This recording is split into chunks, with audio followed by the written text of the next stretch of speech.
Assalamualaikum, halo, nama aku Fadil. Jadi kali ini aku bakal sharing beberapa tips bagaimana saat kita magang di perusahaan minyak dan gas atau di oil and gas industry. Sebelum itu aku bakal menunjukkan beberapa foto aku saat aku magang di beberapa perusahaan migas. Foto pertama adalah ketika aku magang di PT Pertamina RU 6 Balongan. Foto kedua saat aku magang di PPSDM Cepu. Yang ketiga adalah saat aku magang di PT Chevron Pacific Indonesia Duri. Yang keempat saat aku magang di Pertamina RU 2 Dumai. Dan yang terakhir adalah ini bukan di perusahaan minyak dan gas, tapi di perusahaan manufaktur pipa yaitu PT Indal Steel Pipe Gresik. Tips yang pertama adalah profil company. Jadi sebelum kalian datang ke perusahaan tersebut atau sebelum kalian memilih perusahaan atau saat kalian akan memilih perusahaan, kalian harus memiliki informasi tentang perusahaan tersebut, seperti dia bergerak di bidang apa, fokusnya di mana, terus produk yang dihasilkannya apa. Tujuannya ya biar kalian bisa menyesuaikan dengan topik yang akan kalian ambil dan bahas di laporan nanti, atau sesuai dengan bidang yang kalian minati. Ibarat kalian memilih universitas, pastikan kalian riset dulu lokasinya di mana, terus ada jurusan apa aja, terus seperti itulah contohnya. SEM energi. Tips yang kedua adalah attitude, sikap ataupun akhlak.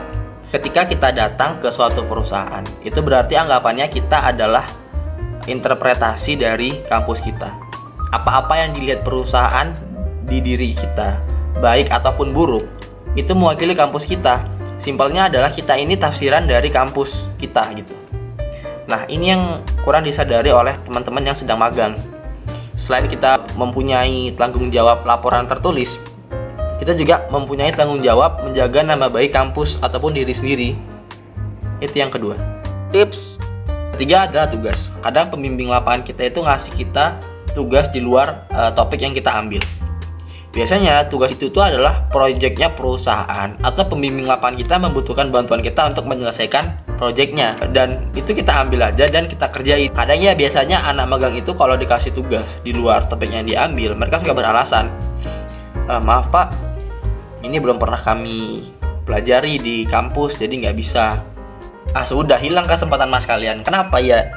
Karena itu adalah momen dimana kalian bisa membuktikan diri kalau kalian bisa berkembang lebih jauh lagi dan kalian suka belajar.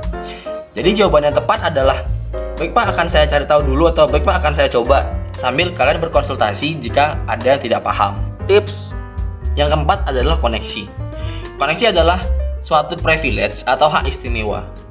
Banyak anak sekarang tuh ngeluh gitu, dia mah enak punya orang dalam, bapaknya kan kerja di perusahaan itu. Sebenarnya kita sendiri bisa menciptakan koneksi itu sendiri. Kalau menurut aku, hubungan baik itu bisa tercipta gitu. Aku punya cerita.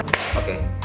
Ini kisah tentang hubungan tugas dengan koneksi, dan aku belum pernah mengalaminya, tapi teman aku pernah. Namanya Zeva, dia orang Papua.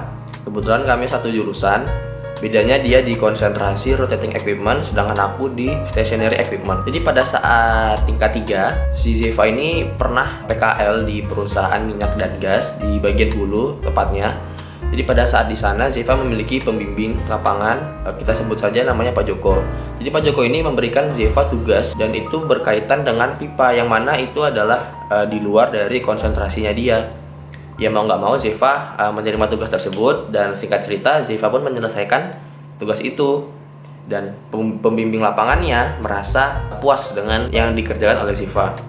Dan ternyata tugas itu adalah proyeknya perusahaan. Berarti kan si Zeva ini ikut andil dalam membantu proyeknya perusahaan. Dan di akhir PKL atau di akhir magang sebelum Zeva kembali ke kampus, Pak Joko ini bilang seperti ini ke Zeva, jika kamu perlu bantuan hubungi saya saja, tidak apa-apa. Jadi di kampus kami ini tiap tahun itu ada PKL. Jadi pada saat tingkat 4 kami diharuskan untuk PKL lagi. Dan itu tepatnya pada tahun 2019 kuartal kedua, dan itu kan masih masa pandemi. Banyak perusahaan-perusahaan yang tidak menerima anak-anak magang atau anak-anak PKL secara offline, kebanyakan secara online, dan menurut kami kurang efektif. Jadi untuk mendapatkan tempat PKL di masa pandemi, Zeva pun menghubungi pembimbing lapangannya, yaitu Pak Joko pada saat tingkat 4. Dan Pak Joko pun membantu Zeva dengan merekomendasikan dia untuk PKL di pembangkit listrik tenaga uap di Sulawesi tepatnya. Nah, itulah contoh hubungan tugas dengan koneksi. Oke, tamat kisahnya. Next, kelima. Tips. Oke.